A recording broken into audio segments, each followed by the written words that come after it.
창세기 1장 9절에서 13절 말씀입니다. 시작. 하나님이 이르시되 천하 물이 한 곳으로 모이고 묻이 드러나라 하시니 그대로 되니라. 하나님이 묻을 땅이라 부르시고 모인 물을 바다라 부르시니 하나님이 보시기에 좋았더라. 하나님이 이르시되 땅은 풀과 씨 맺는 채소와 각기 종류대로 씨 가진 열매 맺는 나무를 내라 하시니 그대로 되어 땅이 풀과 각기 종류대로 씨 맺는 채소와 각기 종류대로 씨 가진 열매 맺는 나무를 내니 하나님 보시기에 좋았더라. 저녁이 되고 아침이 되니 이는 셋째 날이니라. 아멘. 네, 창세기 세 번째 시간. 제목은 마른 땅입니다. 마른 땅. 오늘 드디어 이제 지구가 이제 완전한 형태를 이제 갖추는 날이에요. 그 동안은 조금 이제 첫째 날, 둘째 날은 어설펐는데 이제 셋째 날은 이제 완전한 지구의 모습을 갖추고 거기에 이제 풀도 심겨지고 나무도 심겨지고 그러는 이제 셋째 날입니다. 창조에 하나님이 이 세상을 창조했을 때 그 창조의 포커스, 그러니까 주인공은 누구라 그랬어요? 바로 우리 여러분들이 바로 창조의 대상이고 창조의 주인공이라고 말씀드렸어요. 그런데 하나님은 창조의 목적 자체가 어떤 이 지구를 만드는 게 목적이 아니라 이 우주를 만드는 게 목적이 아니라 우리 한 사람 한 사람을 만드는 게 목적이라 그랬죠. 그래서 우리는 절대로 이 하나님이 봤을 때 별로 그렇게 중요하지 않은 존재가 아니라 굉장히 중요한 존재예요. 그리고 주인공이고 이 세상 우주 만물의 주인인 거죠. 그런데 중요한 게 있어요. 하나님이 우리를 주인공으로 삼으신 이유가 있죠. 그 이유가 뭐냐면 하나님이 우리를 그만큼 사랑하시기 때문인데, 하나님이 이 모든 만물을 창조하실 때 이 인간을 지은 주인공인 이 인간을 지은 목적이 또 있어요. 그 목적을 우리가 알아야겠죠. 그래서 아마 교회를 좀 다녀보신 분들은 인간을 지은 목적 찬양받기 위해서, 영광받기 위해서 아주 쉽게 알 수 있죠. 이사야서에 보면 아주 유명한 말이 있어요. 이 백성은 내가 나를 위하여 지었나니. 말이 이상하죠. 이 백성은, 그러니까 모든 사람들은 내가 나를 위하여 지었나니 나를 찬송하려게 하려 함이라. 그러니까 우리 인간을 지은 목적이 나를 찬양하도록 지었다는 거예요. 그 얘기는 뭐예요? 즉 내가 영광을 받고자 너희를 지었다, 그 얘기예요. 그러니까 이 인간을 이렇게 창조해 놓고 하나님이 원하시는 건 뭐냐면 인간들이 나를 찬양해 주고 나를 영화롭게 해주고 또 더 나아가서 나를 사랑해 주는 그 대상으로 인간을 만들었다는 거죠.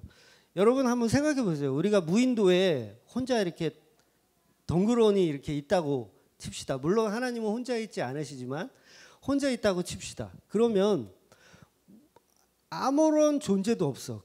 그곳에는. 그러면 내가 그 상태에서 영화롭게 되고 또한 내가 높아지고 내가 어떤 뭘 할 수가 있나요? 전혀 할 수가 없죠. 어떤 대상이 있어야 돼. 대상. 그 대상으로 우리 인간을 창조하려는 계획을 가지고 이 천지 창조를 시작했다라는 거죠. 그러니까 이 사랑할 수 있는 이 대상이라는 건 얼마나 중요한 거냐면, 여러분 요새 그 단어 중에 오타쿠라는 단어 아세요? 뭐 오덕쿠라고도 하고도 막 그 개그 소재로 이렇게 쓰이는 건데, 그게 어떤 거냐면, 저도 뭐 정확히 이 단어가 맞는지 모르겠는데 왜 그 일본 애니메이션 같은 데 보면 어떤 소녀 그림 있잖아요. 그 소녀 그림이 막 이 커다란 베개 같은 거, 이 쿠션 베개에 이 소녀 그림이 그려져 있어. 그러면 그 베개를 들고서 이거 내 여자친구라 그러면서 막 그렇게 다니는 사람들을 오타쿠라고 부르고 뭐 덕후라고 부르고 하여튼 그렇다고 신조라고 하더라고요. 그러니까 그 대상은 뭐예요? 전혀 어떤 감정도 없고 전혀 무슨 그런 상태도 아님에도 불구하고 그를 사랑하는 사람이 있죠. 그래서 우리가 그런 사람들을 가지고 이제 개그 소재로 사용하잖아요. 개그 소재. 아, 웃기는 짜장이다, 웃기는 짬뽕이다. 어떻게 저 그림을 막 사랑할 수 있지? 그러니까 무슨 얘기냐면 하나님이 우리를 만들 때 그런 식으로 만든 게 아니라는 거예요. 그냥 정해져 있는 어떤 그 모습, 반응하지 못하는 그 모습. 그러니까 그림처럼 이 일본 애니메이션에 있는 그 그림처럼 만든 것이 아니라 우리가 어때요? 스스로 생각하고 스스로 결정할 수 있는 그런 존재로 만들었다는 거죠.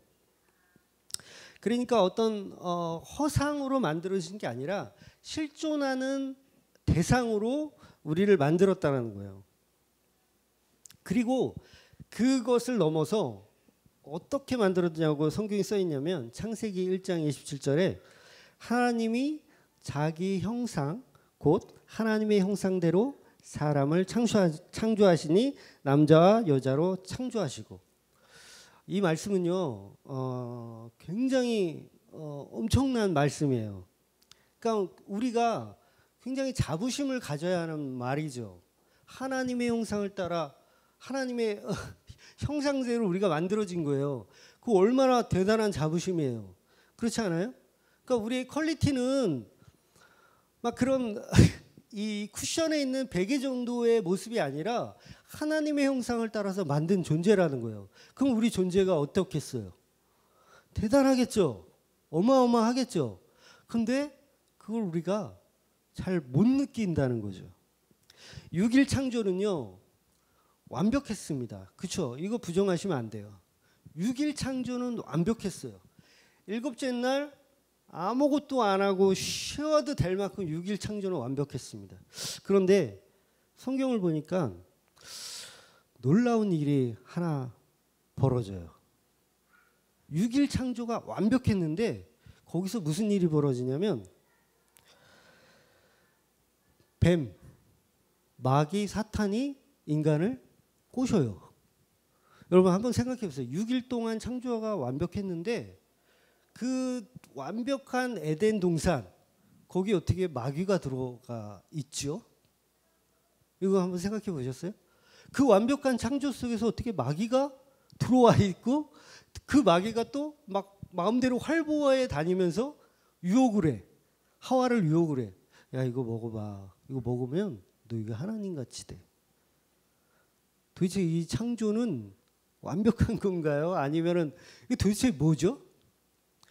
여러분 근데 이 메시지에는 굉장한 하나님의 사랑이 숨겨져 있어요. 그러니까 제가 처음에 말씀드린 이 쿠션 베개 속에 있는 인물이 아니라 우리 인간은 우리 스스로 결정하고 생각하고 사랑할 수 있는 존재로 만들었다라는 증거가 바로 이거죠.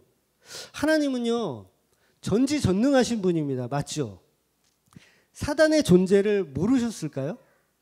저거 언제 들어왔어? 깜짝 놀랐네. 뱀이 저 언제 들어왔지? 하나님 모르셨을까요? 전지전능한 하나님이 아니죠. 만약에 몰랐다고 한다면 자 그럼 또 문제가 생기죠. 하나님 알았다. 그래. 전지전능한 하나님이니까 뱀의 존재를 알았어. 그리고 유혹하고 있는 것도 알았어. 그럼 무슨 문제가 생겨요? 하나님은 그럼 죄에 대해서 방관하고 그냥 방종하고 그냥 내버려 두는 그런 하나님인가라는 생각을 또 갖게 되죠. 그래서 수많은 철학자들이 그런 거에 대해서 이제 그 꼬투리를 잡았잖아요. 하나님은 죄에 대해서 방종하시고 방관하신 하나님이다. 그런데 이 에피소드에는요 굉장한 하나님의 사랑이 숨겨져 있는 거예요. 전능하신 하나님은 분명히 사단의 존재를 알았고 이 사단이 인간을 꼬시고 있다라는 것도 분명히 알았습니다. 이것은 좀 우리가 깊이 있게 묵상하면 알 수 있는 건데 결론은 이런 겁니다. 하나님은 그 더러운 죄, 그 죄보다 우리 인간을 더 사랑하신다는 거예요. 그 메시지를 그 에피소드에서 주고 있는 거예요. 여러분 선악과를 왜 만들었어요? 똑같은 거죠. 마귀가 와서 막 이렇게 장난질 치는 거 내버려 두신 거나 선악과를 만들어 놓고 너 이거 먹으면 안 돼 라고 하신 것도 결론적으로 뭐냐면 하나님은 우리가 갖고 있는 죄보다 더 우리를 사랑하시길 원하신 거예요. 그러니까 아무리 죄를 많이 지어서 막 개차반 인생을 살아도 예수 믿으면 구원받는 거예요. 이 시스템이 얼마나 놀라운 사랑인지 이제 창세기 2장, 3장 들어가면서 이제 나누게 되겠지만 오늘은 이제 그것들에 대한 서론이라고 생각하시면 되세요. 그 엄청난 사랑을 깨달아야 돼. 예수 믿지 않는 사람들은 도대체 왜 선악과를 만들어 가지고 장난질을 하는 것도 아니고 선악과 안 만들었으면 그만이잖아. 안 만들었으면 죄를 지을 일도 없고 지옥에 갈 일도 없는데 왜 하나님 그거 만드셨어? 라고 질문하지만 그건 하나님의 진짜 사랑, 하나님이 원하는 그 사랑을 깨닫지 못해서 하는 얘기예요. 왜냐하면 하나님은 처음부터 우리를 디자인하실 때 우리 스스로 죄에 대해서 구별되게, 죄에 대해서 무조건 이기게 프로그램 시키지 않으셨다라는 거예요. 죄가 있으면 무조건 노 할 수 있는 그런 어떤 프로그램, 알파고처럼 로버트처럼 죄 있어? 삐리삐리 나 글로 안 가. 이런 존재로 만들 수 있었지만 하나님은 그걸 원하신 게 아니고 내 스스로가 죄에 대해서 보고 그리고 그 죄에 대해서 결정하고 아 이건 싫어. 난 이거보다 하나님을 더 사랑할 거야 라는 그런 결정을 할 수 있는 존재로 만들으셨다는 거예요. 그러니까 우리가 한 예로 어떤 여인을 사랑한다고 칩시다. 어떤 여인을 사랑해요. 근데 그 여인은 나를 안 사랑하겠죠. 내가 혼자 짝사랑하는 거야. 그런데 어떤 마법사가 와가지고 이 마법의 알약을 그 여인에게 먹이면 뭐 3일 동안은 너를 사랑할 수 있어. 그 마법의 알약을 준 거야. 그럼 이 마법의 알약을 먹였어. 3일 동안 나를 사랑해. 그런데 그게 진짜 사랑입니까? 그건 아니죠. 이 약의 힘을 빌어서 나를 사랑한 거지 그것은 결코 진짜 사랑이 아니라는 거예요. 하나님은 그런 시스템으로 우리를 만드는 것인 거예요. 약을 먹여가지고 강제로 너희들은 나를 무조건 예배해. 너희들은 무조건 나를 찬양해. 무조건 나를 사랑해 라는 존재로 만들 수도 있었지만 그렇게 안 했어요. 스스로 죄의 길로 떠나갈 수 있는 존재로 만드는 거예요. 그래서 인간의 모든 사람들이 다 하나님을 예배합니까? 인간의 모든 사람들이 다 하나님을 찬양하고 하나님을 예배하고 교회에 나오나요? 아니에요. 극소수만 극소수 좀 비하했다. 몇몇의 선택받은 사람들만 하나님을 예배하고 찬양하는 거예요. 그러니까 여기에 앉아 있는 여러분들은 굉장히 그 은혜 가운데 들어오신 분들이에요. 모든 사람이 하나님을 예배하고 찬양하지 않아요. 죄가 있으면 그 죄 가운데로 가는 거죠. 하나님께 오지 않고 스스로 결정할 수 있는 뭐 신학적으로 이거 자유의지라고 하는데 그 자유의지를 통해서 하나님을 사랑할 건지 세상을 사랑할 건지를 결정할 수 있는 존재로 하나님 만들었다는 거예요. 그러니까 이 하나님이 우리를 창조하실 때 이 시스템은 엄청난 사랑이에요. 난 이 깨달음이 좀 있었으면 좋겠어. 하나님이 나를 로봇으로 만드신 게 아니라 내 스스로 결정할 수 있는 존재로 만드셨구나. 그랬을 때 그 사랑이 더 커지겠죠. 내가 짝사랑하던 그 여인이 바보가 아니잖아요. 나를 왜 사랑하는지 이유가 있어요. 그 이유가 있을 때 이 사랑이 진짜라는 거죠. 하나님 그래서 그 이유에 대해서 계속 말씀하시는 거예요. 성경을 통해서.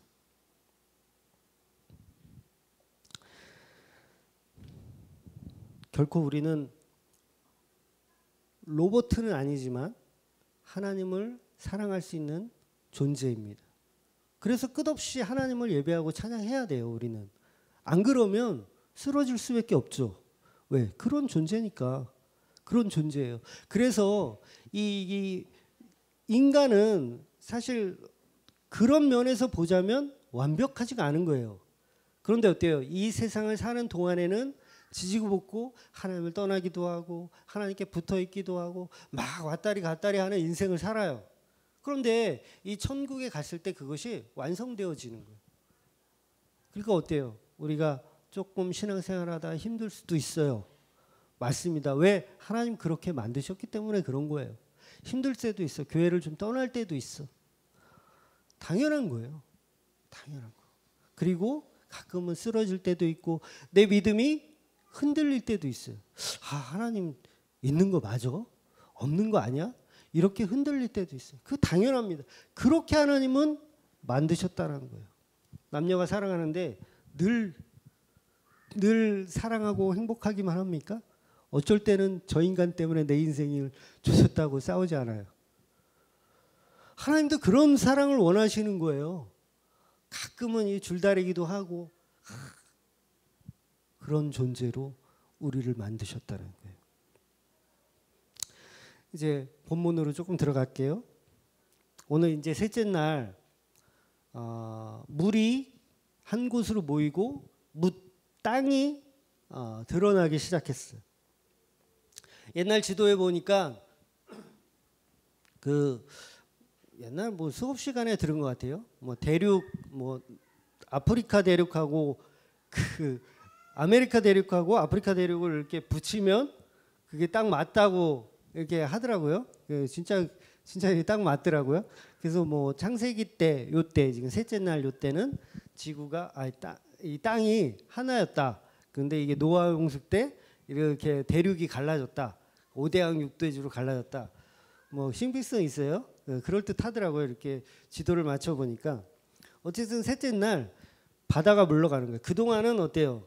지구의 위의 물, 궁창 위의 물과 궁창 아래 물이 지구를 덮고 있었어. 그러니까는 이 물이 덮고 있다라는 거는 좋은 의미, 나쁜 의미 두 가지가 있다라고 말씀드렸죠. 그런데 심판의 의미가 강해요. 심판의 의미가. 근데 그 심판의 물이 거치고 땅에 드러나요. 비슷한 사건이 있었죠. 노아의 홍수 때도 어때요? 40주야 비가 오고 이제 비가 그치고 나서 물이 한 곳으로 모이고 땅이 드러나기 시작했어요. 셋째 날 그 일이 일어나고 있는 거죠. 오늘 제목은 이제 마른 땅입니다. 마른 땅. 그 마른 땅의 의미는 이제 노아의 홍수 때도 이제 그 마른 땅을 우리가 보았었고요. 그다음에 홍해가 갈라졌을 때도 마른 땅이라는 표현을 했어요. 성경은 분명히 홍해를 갈랐는데 그 홍해가 마른 땅이래요. 바닥이. 뭐 진짜 마른 땅이었는지 약간 질퍽했는지 저는 그때 있지 않아서 모르겠는데 성경은 분명히 마른 땅이라고 표현하고 있습니다. 그건 뭘 의미해요? 구원을 의미하는 거잖아요. 마른 땅은 구원을 의미하고 또 더 나아가서는 예수 그리스도의 십자가를 의미하는 거예요. 그러니까 어때요? 지금 땅이 드러난다라는 이것은 구원을 의미하고 구원이 나타나고 흙은 사람을 의미하잖아요. 사람을 의미하고 구원을 의미하고 십자가를 의미하는 그 땅이 드러나니까 어때요? 바로 하나님이 보시기에 좋았더라 이 말씀하는 거예요. 둘째 날은 어때요? 그 말씀 없다 그랬죠.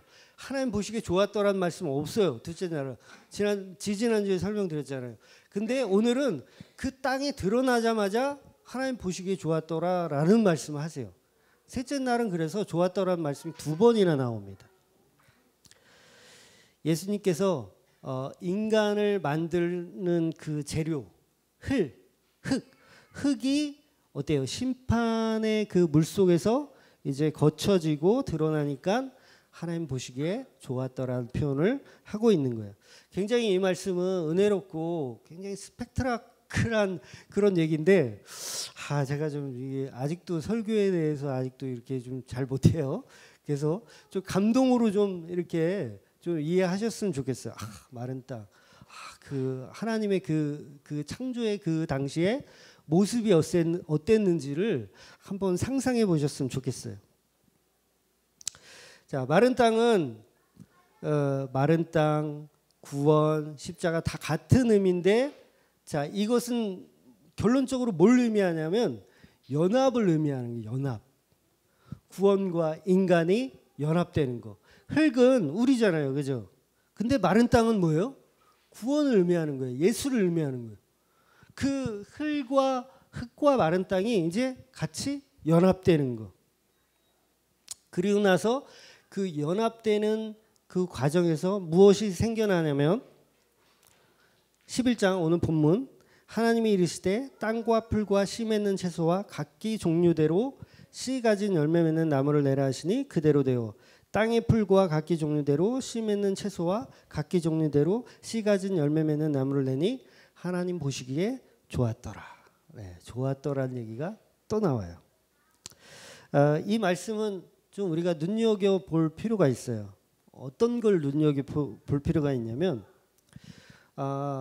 이 창세기는 모세가 기록한 걸로 이제 알고 있어요. 대부분의 목사님들이 그거에 동의합니다. 물론 이제 모세가 안 썼다라고 주장하시는 분도 있지만 어쨌든 모세가 썼다라는 걸 이제 우리가 생각해 보면서 모세는요 이 왕자로 살아난 사람이에요. 애굽의 왕자로. 어릴 때 이제 죽을 고비가 있었지만 하나님께서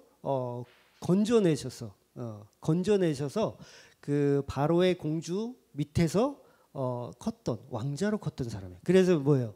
교육을 잘 받았을까요? 못 받았을까요? 교육을 엄청 잘 받았어. 거의 퀄리티 높은 교육을 받았어. 그래서 뭐예요? 이 사람은 글을 쓰는 거나 뭐 하는 거나 뭐 하나 빠지는 게 없어. 너무 잘 배워가지고 지금으로 치면 대통령 아들이니까 대통령 아들 하여튼간 그래서 어마어마하게 교육을 잘 받아. 근데 이 창세기에 오늘 읽은 본문에 보면 이상한 오류가 하나 있습니다. 그게 뭐냐면 분명히 지금은 셋째 날이에요. 근데 풀과 나무를 만드시는 거예요. 근데 이상하잖아요. 풀과 나무가 존재하기 위해서는 반드시 이 햇빛이 있어야 돼. 햇빛이 없으면은 이 풀과 나무는 살 수가 없어요. 광합성을 못하기 때문에. 그죠? 전혀 살 수가 없어요. 근데 왜 셋째 날 풀과 나무를 먼저 만드시고 넷째 날 태양과 달과 별을 만드셨을까? 모세가 실수한 건 아니겠죠. 모세는 말씀드렸다시피 바보가 아니에요. 하나님 이거 좀 이상한데요? 잘못 알려주신 거 아니에요? 태양을 먼저 둘째 날이나 첫째 날 만드시고 그 다음에 셋째 날 이거 만들어야 되는 거 아닌가요? 분명히 이 생각을 했을 것 같아요. 물론 제 생각입니다만 했을 것 같아요. 그런데 이게 모세가 그냥 소설로 장난으로 그냥 생각해서 머리를 짜내서 쓴 책이 아니기 때문에 이렇게 써진 거예요. 무슨 얘기냐면 이 말씀은 하나님이 쓴 말씀이라는 거예요. 그러니까 뒤집혀 있는 거죠. 자, 이거에 대한 설명을 조금 드리면 제가 그 산상수훈 할 때 금식이란 제목의 설교를 할 때 기억나실지 모르겠어요. 금식. 우리가 지금 보통 기도원에서 이렇게 막 금식하잖아요. 40일 기도, 40일 금식 기도 막 이런 거 하잖아요. 그런데 성경에서 말하는 그 금식하고 우리가 기도원에서 하는 금식하고 조금 달라요. 물론 신약의 금식을 얘기하는 게 아니라 구약의 금식, 예수님의 금식도 마찬가지고 모세의 금식도 마찬가지예요. 여러분 모세가 금식을 한 적이 있어요. 그것도 40일을 금식을 한 적이 있어요. 그런데 이 모세는 40일 금식하는데 성경에 이렇게 표현되어 있어요. 떡도 먹지 아니하고 물도 마시지 아니하였더라. 이렇게 기록하고 있어요. 여러분 생각해 보세요. 물을 안 먹고 40일을 어떻게 살죠? 이건 과학적으로 불가능해요. 그 하정우 나오는 그 터널이라는 영화 혹시 보셨습니까? 하정우가 막 운전을 하고 가다가 터널이 무너져요. 그래가지고 그 터널 안에 갇히게 되는데 그 누구죠? 오달수라는 그 배우가 소방관인데 그 소방관이 뭐라고 얘기하냐면 그 물이 없으니까 본인이 싼 오줌을 그 모아라. 그 오줌을 모아서 정말 갈증이 나면 그거라도 마셔라라고 얘기를 해주는 거예요. 근데 그게 실제로 그렇답니다. 뭐 재난당하고 그랬을 때 실제 이 오줌을 그냥 싸버리면 안 된대요. 그걸 모아가지고 물이 없기 때문에 먹어야지 살 수가 있다고 해요. 탈수 증상이 안 온다고 그래요. 그 실제로 뭐 오줌은 더러운 게 아니래요. 거긴 세균 같은 게 없대요. 깨끗해서 먹어도 된답니다. 뭐 그 얘기를 하려는 건 아니고, 자 무슨 얘기냐면 모세는 분명히 물도 안 먹고 떡도 안 먹었어요. 40일을 살 수 있는 존재가 아니죠. 인간이기 때문에 죽어야 돼요. 반드시 죽어야 돼요. 지금 어때요? 이 태양이 없는 풀과 같고 태양이 없는 나무와 같은 그런 상황인 거예요. 근데 모세는 죽지 않았어요. 오히려 40일 금식하고 내려오는데 그 얼굴빛이 광채가 난다고 성경은 표현하고 있어요. 무슨 얘기지 도대체? 저는 40일 금식하신 목사님들 봤는데 거의 한 막 20kg 막 이렇게 빠지세요. 40일 금식하고 나면. 그리고 막 심한 경우는 막 몸에 이상이 오셔. 막 시력을 잃어버리시는 분도 봤고, 그다음에 막 너무 힘드셔가지고 막 거의 뭐 이런 얘기까지 하긴 했는데 그거 하다가 진짜 돌아가시는 분도 제가 본 적 있어요. 그러니까 뭐 이거 금식에 대한 얘기를 지금 하는 건 아니지만 그 당시 모세가 했던 금식하고 지금 우리가 하는 금식하고는 다르다는 얘기를 지금 드리는 거예요. 자, 모세가 40일을 금식하고서 얼굴에 광채가 나고 아무런 이 흔들림이 없었던 이유는 뭐냐면 여호와 하나님과 함께 있었더라. 바로 이 말씀이에요. 이 말씀 때문에 모세는 먹지 않아도 마시지 않아도 아무런 변화가 없었던 거예요. 신체에 대해서. 그건 뭐예요? 하나님과 함께 한다는 건 뭐예요? 그것이 곧 천국이라는 거죠. 여러분 천국 가면 배고플 일이 있습니까? 없어요. 막 그 성경에도 또 어린이들 노래에도 있잖아요. 독사굴에 손을 놓도 물지 않고 사자들과 막 뛰어놀아도 사자가 물지 않고 그 천국이에요. 천국. 그러니까 모세는 그 천국을 경험하고 그 예표로 그 말씀이 기록되어 있는 거예요. 모세는 떡도 먹지 아니하고 물도 먹지 않아도 아무렇지도 않았더라. 그건 뭐예요? 오늘 태양이 없는 풀과 나무는 하나님과 함께 있다라는 것만으로 삶의 지장이 없는 거예요. 살아가는데 문제가 없는 거예요. 이 말씀을 하시고 싶은 것이 하나님의 뜻이었죠. 그래서 넷째 날 태양을 만드신 거예요. 풀과 나무를 먼저 만드시고, 자, 풀과 나무가 태양이 없이도 살아. 어떻게 사는 줄 알아? 내가 함께하기 때문에 사는 거야.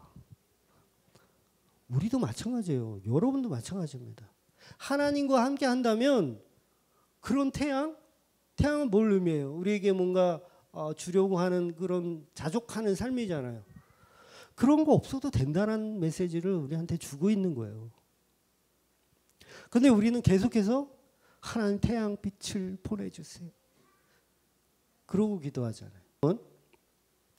우리가 생각할 때는 하나님이 이 지구를 만드시고 이 지구는 정말 중요한 건데 우리는 잠깐 거쳐가는 거예요. 여기는 소풍 나온 곳이에요.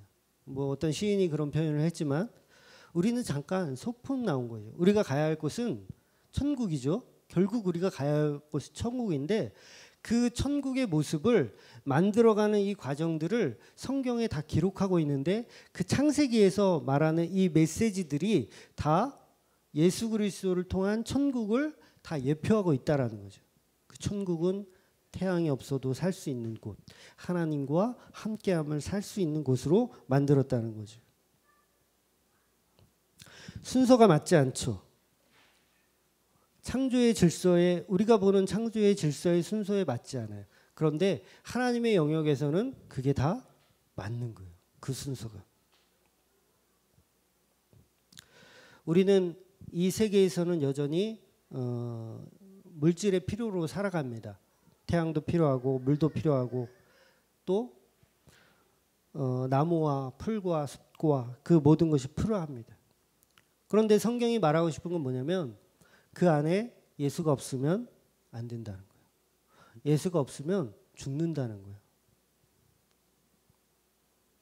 40일 금식하면 살 수가 없어요. 40일 금식하지 마세요. 살 수가 없어요. 하나님이 함께 해야 되는 거예요. 하나님이 함께 해요.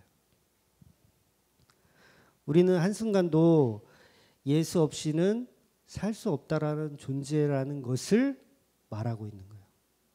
너희는 예수 없으면 살 수 없어. 그걸 얘기하는 거예요. 태양 없는 나무와 같고 태양 없는 풀과 같다. 우리는 마른 땅을 건너듯 홍해를 건너야 돼요. 그 홍해는 결코 쉽지는 않죠. 하나님의 주권을 인정해야 되고 또 바닷물이 벽같이 쌓인 그곳을 그 좁은 길, 좁은 문을 우리는 걸어가야 합니다. 그래서 우리의 삶은 다 예수와 연합하는 삶을 살아내야 돼요. 그렇지 않고서는 우리는 살 수가 없습니다. 물고기가 물 밖에서 살 수 없듯이 예수가 없이는 우리는 살 수 없는 거예요. 바로 연합이 그래서 중요한 겁니다. 예수님과의 연합, 그분과 동행. 우리 존재가 어때요? 예수님과 무조건 동행할 수 있는 존재로 프로그램 된 게 아니라 우리 자유의지로 할 수도 있고 안 할 수도 있고 우리가 결정할 수 있어요. 그런 존재로 만들었어요. 그럼 우리가 선택해야 되겠죠. 어떻게 선택해야 돼요? 예수님의 십자가를 붙드는 그 선택을 우리가 해야 돼요. 그리고 그것도 은혜 받은 우리만 할 수 있는 거예요. 세상 사람들은 그렇게 하지도 못해요. 그런 기회도 없어요. 그런데 우리한테는 그 은혜가 들어와서 그 기회가 있어요. 잡아야 돼요. 갈라디아서 2장 20절 내가 정말 좋아하는 말씀이에요. 설교할 때 거의 결론은 이걸로 끝납니다. 저는 갈라디아서 2장 20절 제가 이 말씀 읽고 설교를 마치도록 하겠습니다. 내가 그리스도와 함께 십자가에 못 박혔나니 그런즉 이제는 내가 사는 것이 아니요 오직 내 안에 그리스도께서 사는 것이라. 이제는 내가 육체 가운데 사는 것은 나를 사랑하사 나를 위하여 자기 자신을 버리신 하나님의 아들을 믿는 믿음 안에서 사는 것이라. 아멘.